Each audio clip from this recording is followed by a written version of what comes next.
The Great Gatsby, Chapter 2. Chapter 2 begins in a place that is very different from Daisy and Tom Buchanan's home. This first page of the chapter describes the Valley of Ashes. The Valley of Ashes description can be confusing. It is based on an actual place called the Brooklyn Ash Removal Company that was located in Queens in the 1920s. This is a place where coal ash was disposed of. There were also a lot of auto repair shops and salvage yards in this area, so it literally was a garbage dump kind of a place. But it has a symbolic meaning too. You'll see on the top of the page I wrote the word illusion. There is an illusion on this page that helps create this symbolic meaning. An illusion is when an author references another written work. In this case, Fitzgerald is referencing T.S. Eliot's poem titled The Wasteland. Eliot was a very well-known poet, a modernist poet who was influenced by transcendentalism. Even notice that I underline the word transcendent here. Eliot's poem The Wasteland was published in 1922, and The Great Gatsby was published in 1925. Eliot's poem depicts a moral wasteland, a place of emotional emptiness, and by connecting this poem to the Valley of Ashes, Fitzgerald is telling us that the American dream is not only corrupt, but dying. You'll notice here that I've underlined this sentence: the eyes of Dr. T.J. Eckelberg are blue and gigantic. The retinas are 1 yard high. That is also a very confusing sentence, but thankfully, we get a description a little bit better on the next page when we find out that Dr. T.J. Eckelberg was an oculist, which is an eye doctor, and that this is a billboard. There's a giant billboard in the Valley of Ashes that is just there. It's old, it has lost its paint, but those eyes are looking over everything. So this billboard of Dr. T.J. Eckelberg is also a symbol. It's a symbol for the idea that there is a witness, that there's always somebody watching. So in this chapter, Tom and Nick go into New York City on a Sunday afternoon. And for the first time, Nick meets Tom's girlfriend. It's pretty clear in this page that Nick doesn't really want to meet the girlfriend, but when they're taking the train into Manhattan, the train stops in Queens right by this neighborhood, the Valley of Ashes, and it sits there for 1 or 2 minutes, probably because it's waiting for tracks to switch or something like that. And it's during this pause when the train stops that Tom says he wants to get off the train and take Nick to meet his girlfriend. It's clear here that Nick thinks that Tom has been drinking at lunch. He also, here's that word again, supercilious, has this superior attitude, Tom does, that Nick wants to meet his girlfriend. So they get off the train and they walk towards where his girlfriend lives, and they have that stare again from that billboard. So again, we have this reference to someone is watching. So they get to a place called Repairs George B. Wilson Cars Bought and Sold. This is a garage, and this is where the girlfriend lives. We meet George Wilson. This is our next new character. He comes out of the garage wiping his hands on a piece of waste. So even he seems like he's part of the garbage. And yet he has hope. So this is the third time we've seen that word hope. So there's a little bit of hope in George Wilson. They talk for a moment about selling a car. Apparently, George Wilson wants to buy a car from Tom. So they obviously have a friendship here. He pats him on the back. They chit-chat about the car. Tom is sort of domineering and sort of makes him wait for the car. And then out comes this woman. She's described as a thickish figure who blocks out the light from the office door. And she's also described as if the nerves of her body were continually smoldering. So again, we have an ash burning reference. She walks through her husband as if he were a ghost, And then she shakes hands with Tom, looks him directly in the eye, and wets her lips. So she's very forward. She's not making any effort to hide the fact that perhaps they're having an affair. And then she tells her husband to go get some chairs so that everybody could sit down. And the minute George Wilson leaves the room, Tom says, "Get on the next train, I want to see you." And that's exactly what she does. Nick is confused. He's wondering how they can so openly meet up like that. And he asks Tom quietly about, doesn't her husband know? And Tom says no. He thinks she goes to see her sister in New York. He's so dumb, he doesn't know he's alive. So some of these things I underlined here are just basic plot points, but they also could show up on a reading quiz. So they go into the city. Mrs. Wilson sits on another train car, and when they get out of the train, she goes to a newsstand and she buys a gossip magazine. Then she goes in a drugstore and she buys cold cream and perfume. Then she's very picky about what sort of taxi cab she wants to ride in. She lets 4 cars go by before she agrees to get in one, and the one she wants is lavender colored with gray upholstery. So she acts very privileged, like she has to have a certain kind of taxi cab.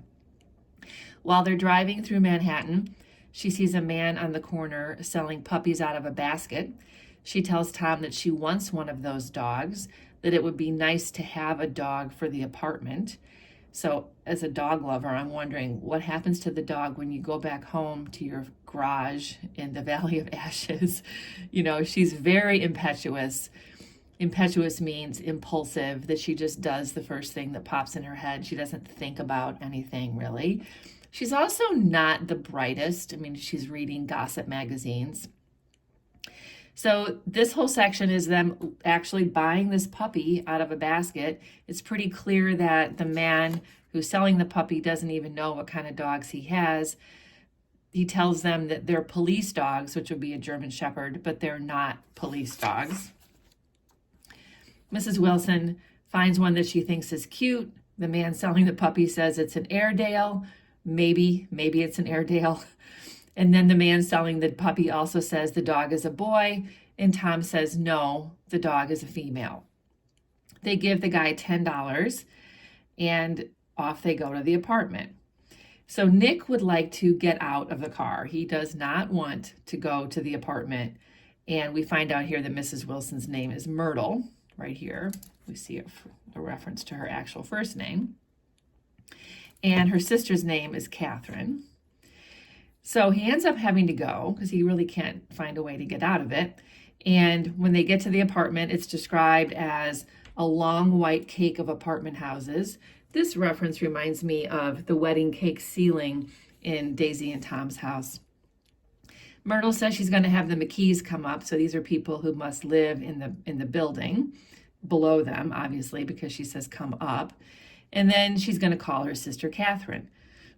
So this is a description of the living room of this apartment. This living room is very small. It's a small apartment. It just has 1 bedroom, a little dining room, a bathroom, and a living room, and obviously a kitchen somewhere. And it is filled with giant furniture that probably belongs in a mansion. So we can infer from this that this is furniture that Myrtle picked out, that she thought was fine furniture or something, and probably it is, but it doesn't belong in a small apartment.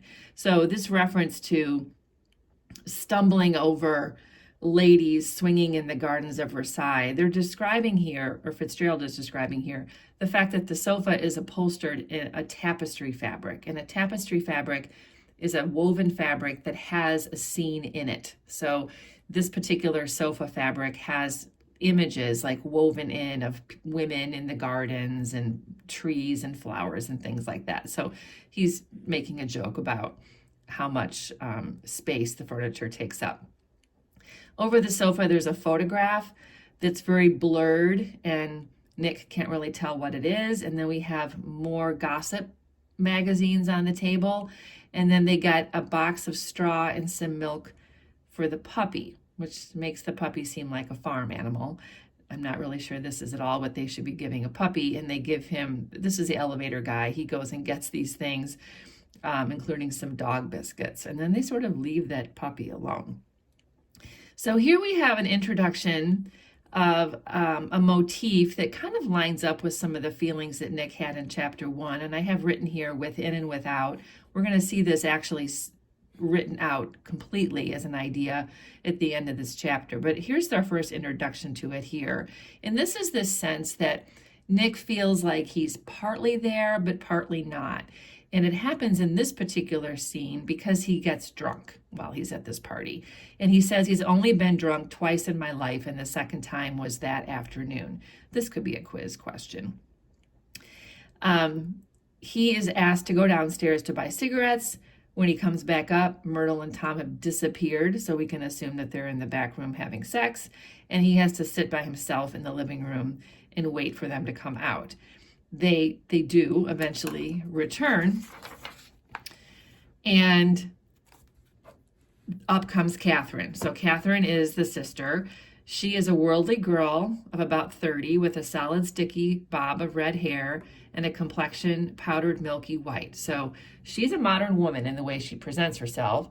She has this short bob haircut, which is very popular then, and she wears a lot of makeup. And we find out that she is single. In fact, she lives in a hotel. That's all she really says, with another woman. So we don't really know what she does. I have no idea what she does. There's no other mention about her job ever again in this book. But she could be a prostitute. She could also be a low-level hotel employee, since she lives in this hotel with other women. She could be a lesbian.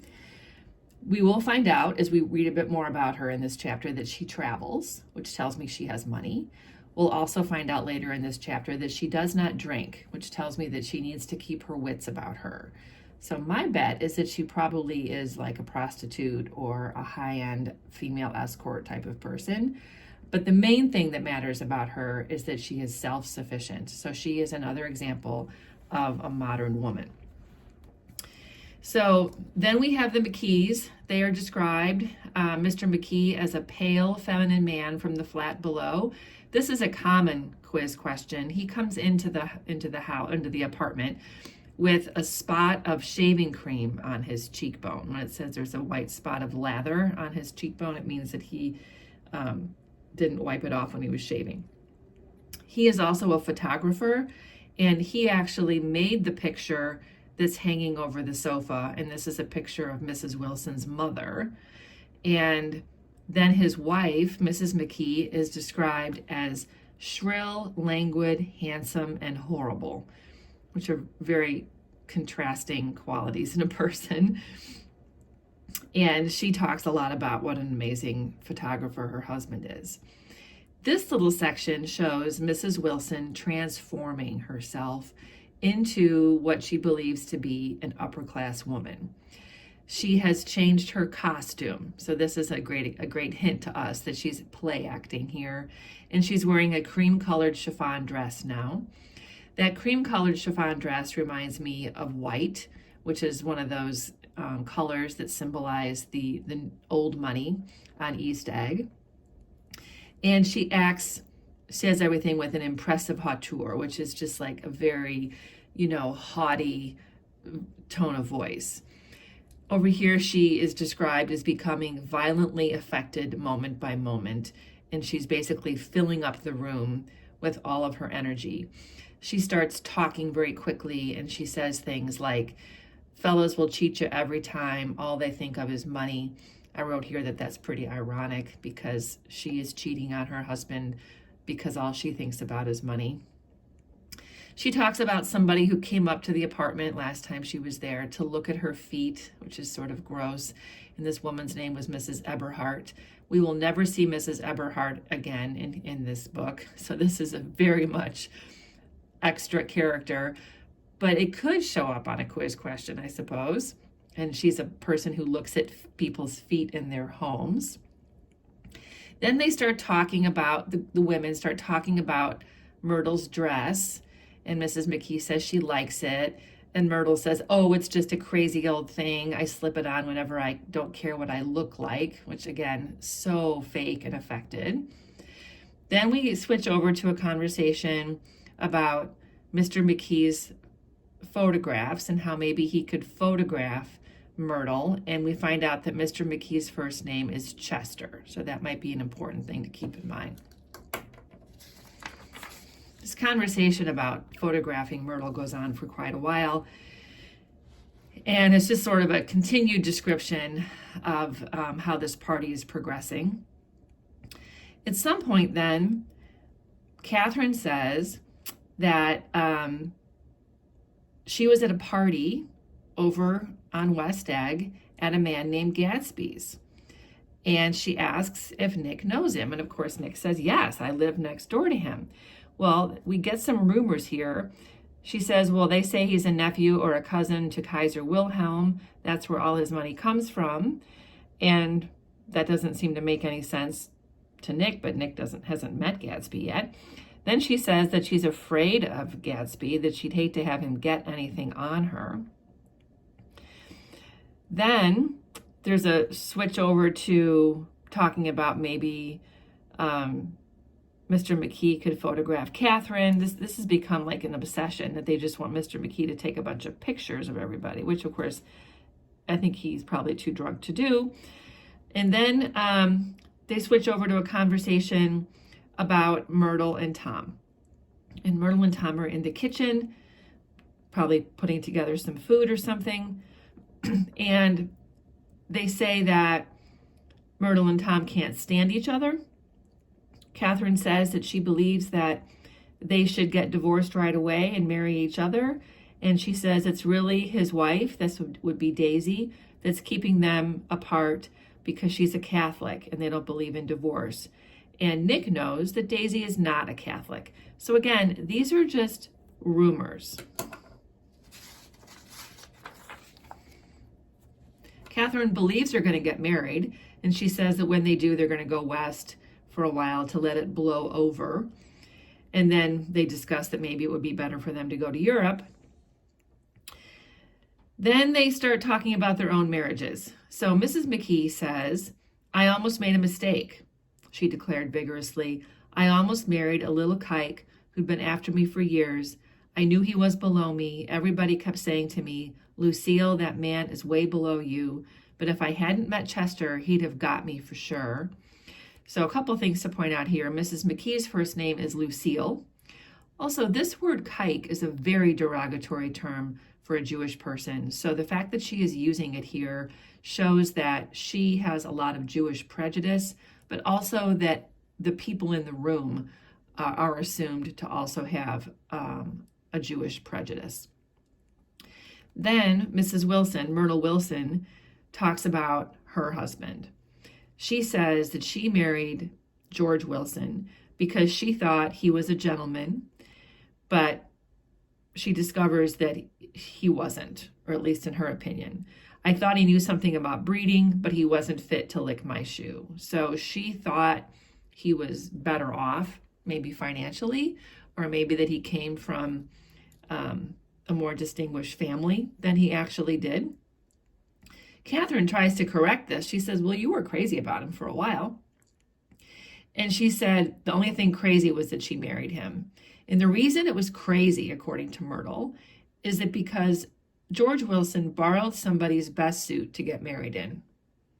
Now, this is one of those situations where it helps to think about something on your own. That doesn't seem very terrible to me. It seems like he wanted to look nice for his wedding day and he didn't have very much money, so he borrowed a nice suit. Seems like he's being respectful on the occasion. But to her, to Myrtle, it shows that he doesn't have the money and the background that she thought he did. Here we have that reference to Catherine, who doesn't drink. Everyone's getting very drunk by this point, but not Catherine, who feels just as good on nothing at all. And here we have Nick really wanting to get out. He says, I wanted to get out, but he doesn't really know how. And he thinks about all the windows outside of all the people. Clearly it's getting dark and the lights are turning on. I'm noticing here again the reference to the word yellow which is that new money reference.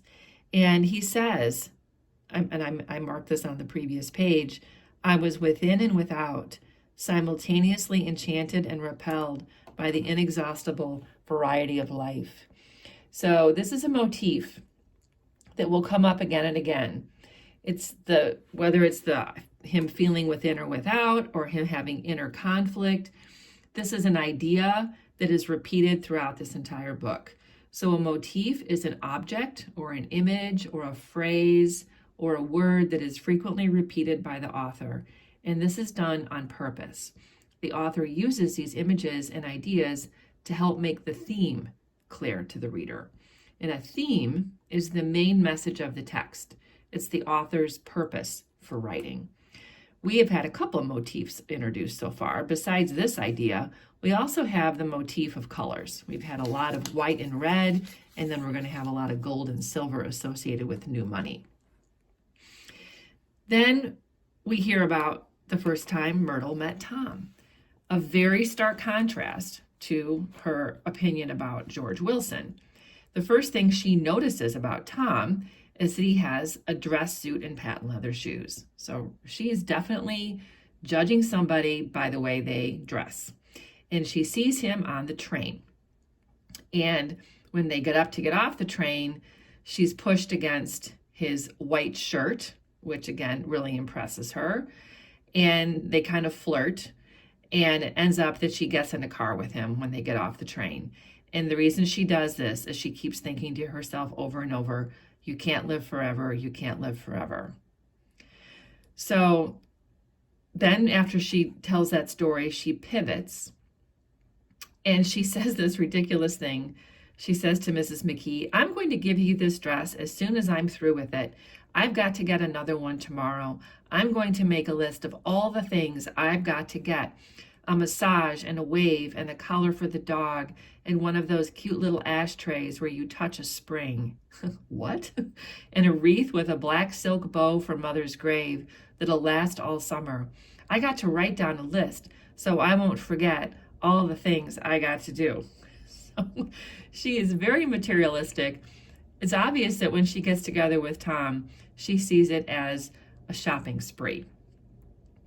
So at the end here, this poor little dog is sitting on the table, looking with blind eyes through the smoke, and from time to time groaning faintly.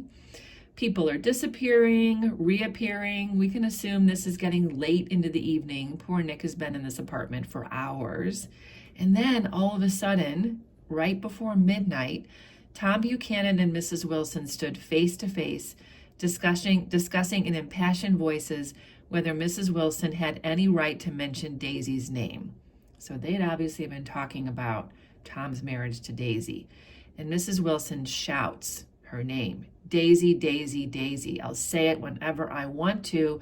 And then Tom Buchanan broke her nose with his open hand. So he is a brute of a man. He is an abuser. And that makes me think about that reference that Daisy said about the bruise on her knuckle and how Tom had done it. So this party comes to a rapid conclusion after that happens. And Nick and Mr. McKee get on the elevator to leave. And when they get to Mr. McKee's floor, he asks Nick to come into his apartment and see his photographs. So it ends up that drunk, very drunk, Mr. McKee gets into his bed and he is flipping through his portfolio while he's in his bed in his underwear, showing all these different pictures to Nick and like reading the titles, Beauty and the Beast, Old Grocery Horse, whatever. And then the next thing Nick remembers is he's lying half asleep in the cold lower level of the Pennsylvania station, which is the train station that has the commuter train that will take him back to Long Island. And he's staring at the Morning Tribune and waiting for the 4 o'clock train, which is 4 a.m. So that's a bad, bad evening for Nick. So here are the new characters that were introduced. George Wilson, who owns the garage in the Valley of Ashes. His wife, Myrtle Wilson, who's having the affair with Tom. Myrtle's sister Catherine, who is the single woman living in a hotel, Lucille McVie and Chester McVie, who live downstairs from the apartment that Myrtle has with Tom, and Chester does photographs. Important ideas here: money and the status and the fun that goes along with wealth is being contrasted with corruption.